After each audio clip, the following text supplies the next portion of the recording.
Hi and welcome to my channel. My name is Ellen and in this week's video I'm going to do an architecture Q&A. I get asked a lot of questions from you guys about architecture. I really wanted to give some answers. Definitely, if you have some questions, like anything, just ask me. You can comment something below.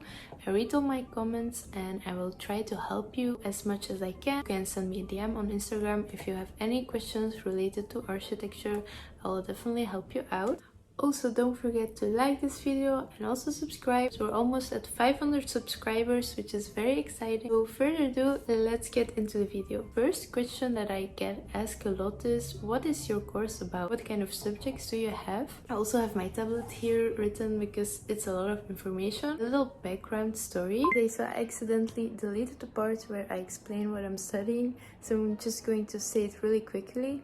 So I have my bachelor's degree in interior architecture. I'm now doing a preparation year to do my master's in architecture. This means that I need to take certain courses from architecture that I didn't have in interior architecture. After this year, I will have completed all the courses, so I have experience in both fields. For more questions about this, please leave a comment or you can send me a DM. So I will insert a screenshot of what my course looks like. This is like the normal course if you would just follow architecture.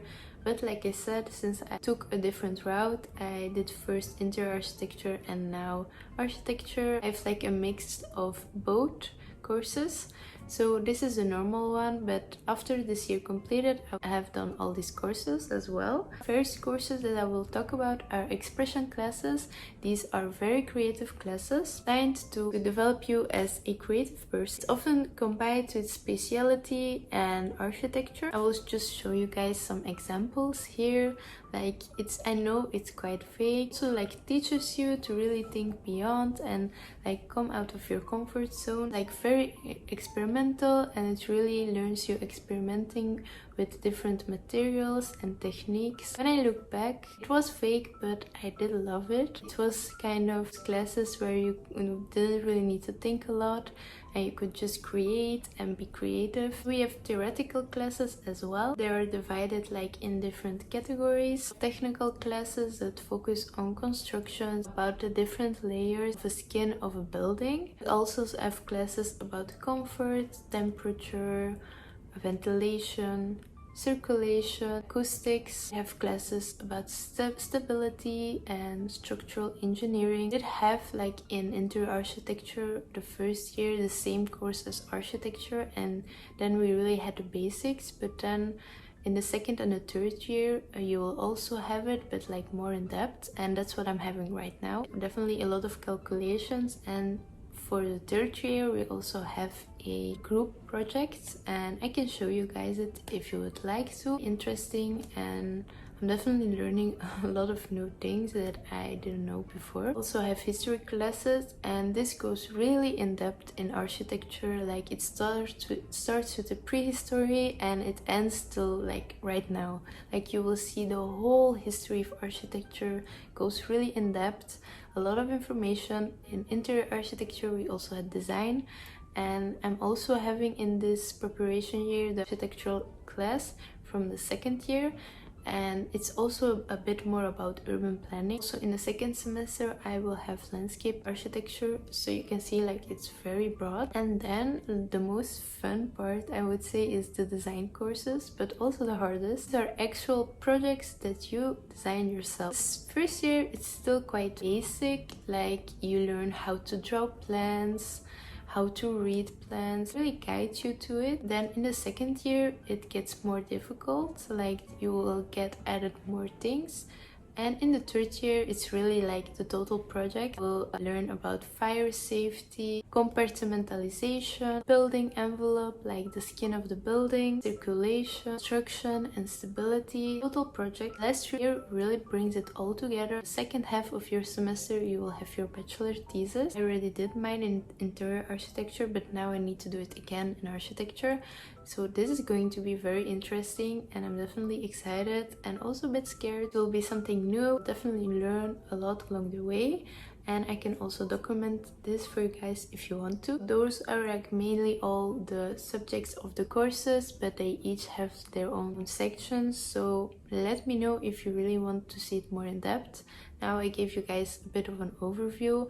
Also on the website you can really read everything that's written down. For like the classes, we usually only get presentations, so there isn't really a course like a book. I think only for my history class from second year I have a book, but that's it. Like there aren't any books. I know that can be challenging, so there are also a lot of websites. I will insert the name here, where you can find summaries of subjects, and this really helped me out. If you want like kind of a guide, then you can look on those sites. Also keep in mind that maybe it's not 100% accurate, so still take your own notes, but it can be helpful as well. What inspired you to study architecture? So it's a very creative course, especially in the first year. There was a lot of drawing, which I really loved, but of course the more the course develops, the less you will draw with your hands and it's more digital, but still you can make it your own with Photoshop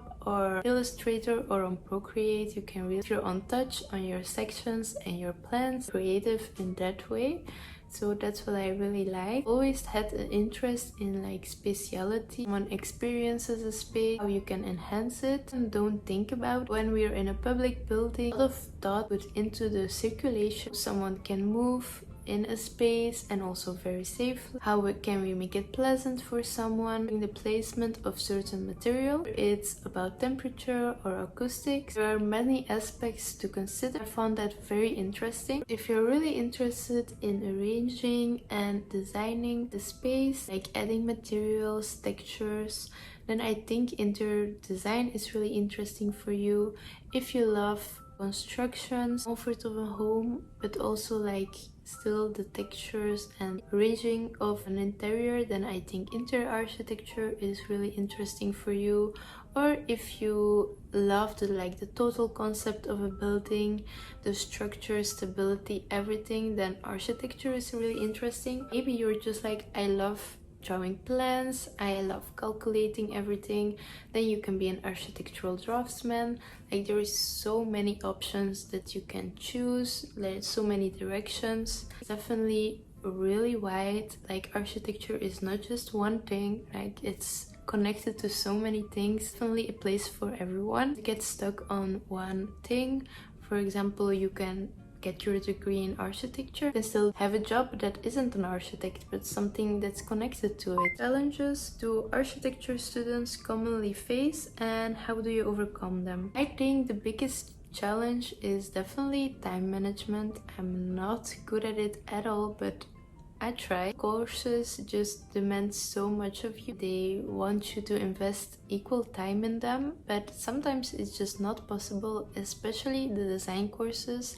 I find them super important because at least in my university you don't have a second chance. You can do it over the summer, you need to do it the next year again. I put a lot of effort into that, which can sometimes affect my theoretical classes. I would just advise you to really try and work every week just a little on your theoretical classes so that you don't fall too much behind. Also just try to start early if you have a certain task for a theoretical class or even for your design studios. Like try to do it on time, and especially when it's like a jury or a feedback moment, that extra drawing sometimes won't do it. Like just go to sleep, don't pull an all-nighter. Sometimes the drawing is just not worth it. I know you want to like draw as much and produce as much as possible, but I think sometimes having a lot more sleep is more valuable than having that one drawing. That's another thing. I just want me to make a video about that. Feedback moments, your professors will ask you so many questions, and when you don't have a lot of sleep, like it's just not going to work. What softwares or tools do you find the most essential for architectural design? So I'm just going to name the softwares that I use and that I got taught, but there are so many softwares. 3D modeling, we use Rhinoceros it's also called. That's what we got taught at school, but of course there's also SketchUp, for example. Rhino and SketchUp are definitely like the two most used. So AutoCAD, and that I use for drawing plans, but then there's also Works that you can use as well. You want to make your designs your own, like your plans and your section, and work with Photoshop or even on Procreate. Like I like to use my tablet. When it comes to like presentations or portfolios, InDesign is really great. I got like this Adobe package, that's why I have Photoshop and InDesign. Also Illustrator is great to give color and textures to your plans. So how do you approach sustainable design in your architectural projects? I would just say to really do your research online on sustainable materials, a lot of information, or you can go to your university library, maybe there are some books about it, or would visit a project. For example, I went to the Biennale from Venice and there were so many interesting projects. A lot were about sustainable design we built in the future, like it was very interesting. Also made a TikTok about it, you guys can check it out. With projects you can also learn a lot about newest projects and also about sustainability. How do you stay updated on current trends and innovations in architecture? So definitely make sure to check out some architecture websites. Archdaily is really good. Visare is also a great website, and also lectures. On my campus they do like every week a lecture. It's about like the newest projects or materials, or sometimes an architect comes and talks on the campus, so it can be really interesting. Maybe there are some lectures in your city about architecture. So what I do is I follow architecture firms that I'm interested in on Instagram, and then you can see like their latest projects. Sometimes they will post about it or maybe even make videos about it, and that can also be very interesting to just be updated on the newest projects. And then lastly, of course, you can use Pinterest, but my teachers prefer you to sometimes just go look in books or like I said on those websites than on Pinterest. Like it's the least they recommend, but of course on Pinterest you can find so many things. Like I'm not gonna lie, I've used it also as well. Definitely bring you to another website or another firm where you can find information. Last question: what advice would you give to someone considering studying architecture? So I would say to really just think you will love it, and I suggest you would just try it out. And if you don't try it, then you won't know if you will love it. First year, like a lot of students know what they want and they will try it out, and maybe it's not for them. And that is fine, because honestly in the first year a lot of people change courses. Beat yourself up if you feel like you're not doing the right course for you.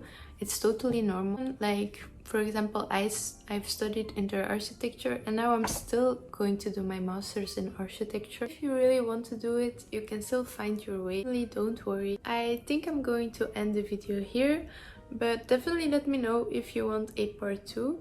Also, don't forget to leave a comment down below if you have any questions. I will answer them. I read all my comments. So thank you guys so much for watching, and I will see you next week. Bye!